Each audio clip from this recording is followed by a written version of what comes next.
Good morning, everybody. Hope you guys are having an awesome start to your Tuesday because you're choosing to make it so. Ever since our book came out, The Founder in the Force Multiplier, How Entrepreneurs and Executive Assistants Achieve More Together, Hallie and I've had the privilege to be able to serve and kind of jump outside and be on different podcasts and helping different groups. And one of the questions that we always get a lot is, when do you hire a force multiplier, and what should you look for in a force multiplier? Somebody, your EA, your chief of staff, what is it?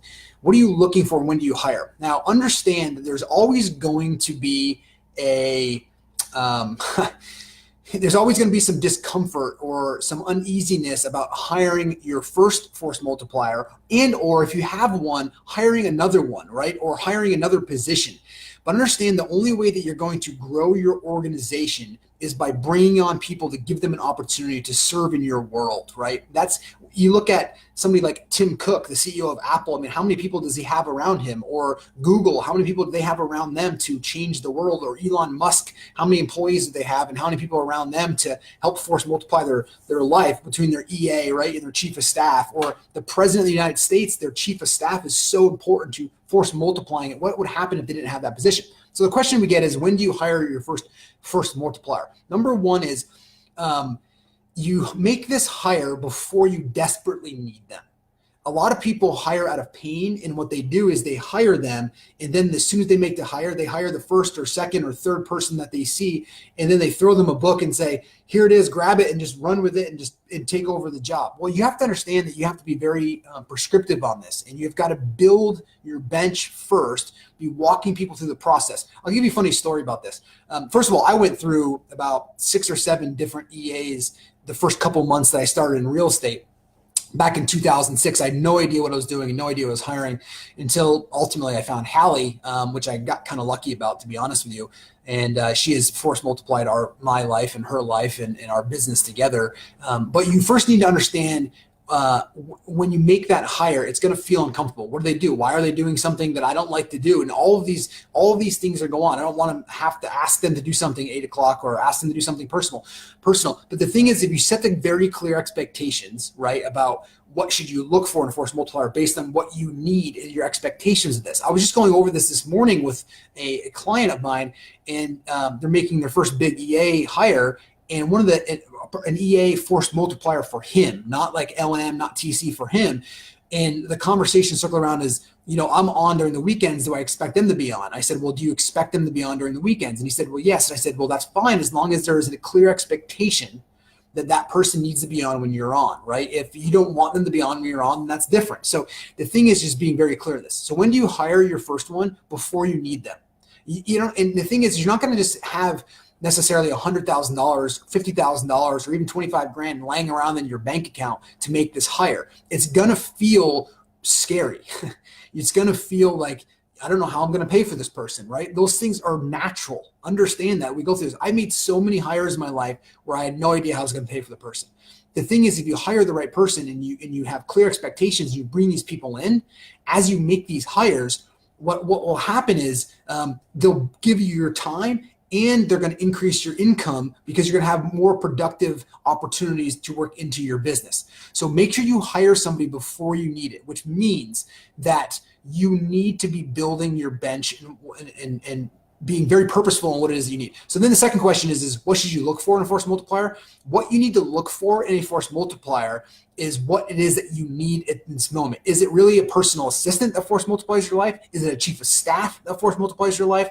Is it an executive assistant that force multiplies your life? Who is it that you actually need in your world right now? So when do you make the hire? Before you need it, and understand that the money is just not going to be sitting in some wonderful bank account that you're going to have all this cushion to say is perfect timing. It's never going to be perfect. You just have to pull the trigger on it and understand that if you hire the right person, they'll give you the freedom to make better choices with your time so that you can be more productive in terms of dollar producing activities. And then they can focus on force multiplying your life. Remember, a true force multiplier isn't somebody who is doing different parts of the job. A force multiplier, the way we've defined this, right, in our book, The Founder and the Force Multiplier, the way we define this is somebody who actually is doing the same job you're doing. They're just doing different parts of this, right? This is a common thing. People think that everybody's a force multiplier. It's not. In some degree, yes, but in our definition of this is a force multiplier is somebody taking the same job that you're doing, just taking a lot of it off your plate so that you can bring it. We call it the 0 to 10 principle. And it's, for instance, for me, I look at bringing somebody or bringing a goal from or a dream or a vision or an initiative or a project from basically a 0 to a 1, right? And then Hallie and Amy's our EA, Hallie's the chief of staff, right? We'll take it from a 2 to a 9, and then I'll take it from a 9 to a 10. But we're still working on the same project. We just have different components of the project that we're focused on.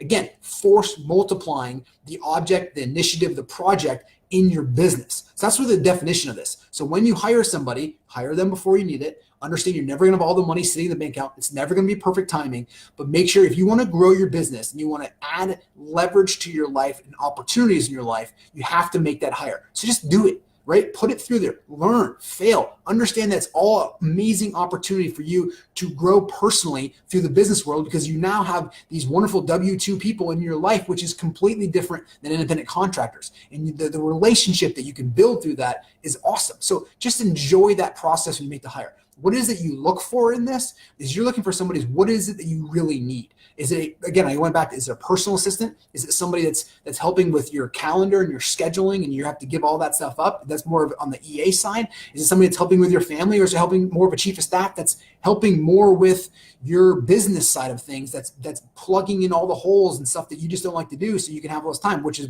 really where our relationship comes in. You have a chief of staff who's Hallie, and you have Amy who's our EA, and that the group between me, her, and Amy and Hallie, we force multiply the projects that we're constantly working on and plugging holes, and they're picking up, each one of us is picking up where the other leaves off or is no longer in that strength zone. That gives us the opportunity to force multiply that in our definition of this. By the way, also enter your email address. We'll post it in a second here in the Facebook feed, but enter your email address. We're giving away 5 free audibles on May 17th. By the way, it's really cool to watch, and thank you all for order the book. Our Audible sales continue to double, which is really, really cool. They doubled over the weekend, and we're really pumped that we have it out there. And Hallie and I both narrate the book, so I do talk a lot slower. By the way, on a side note, if you've ever done an Audible book before, I talk really fast and with a lot of energy. And when you're when you're doing an Audible book, it's very controlled. Like you have to read and make sure people understand exactly what you're saying. And the other thing is you can't make up words. I love to make up words, and you can't make up words in Audible. So they took that away. So it was a really cool experience to go through. So I do ad lib in the book, which is kind of fun for the whole thing. So one turn in there, we'll give you 5 free Audibles. But again, number 1 is, when do you hire a force multiplier? Before you need it. And you're never going to be perfect timing. You're never going to have all the money in the bank. The stars aren't going to be aligned. It's never going to be that moment that comes down like Christmas in a box where you open it up and boom, the person pumps out like a gypsy and they're just right there for you. It never happens that way. You have to fail forward. You have to make the hire. You have to get into the realm, get into the arena, folks, and start playing in there. What it is that you look for? Exactly what it is you need. Maybe the first thing you do is say, where do I need the most leverage in my life? Maybe I have a really good TCLM, and now I need to put that person in charge of running that, and I need to hire an EA who's helping with all this other things in my life. Maybe I have a really good TCLM that needs to move into my EA, and I need to hire a new TCLM that the EA trains. Again, you just have to think about where it is in your business career and where it is that you need the most help to leverage and build and force multiply your business. You guys are awesome. Thanks so much. Talk to you soon.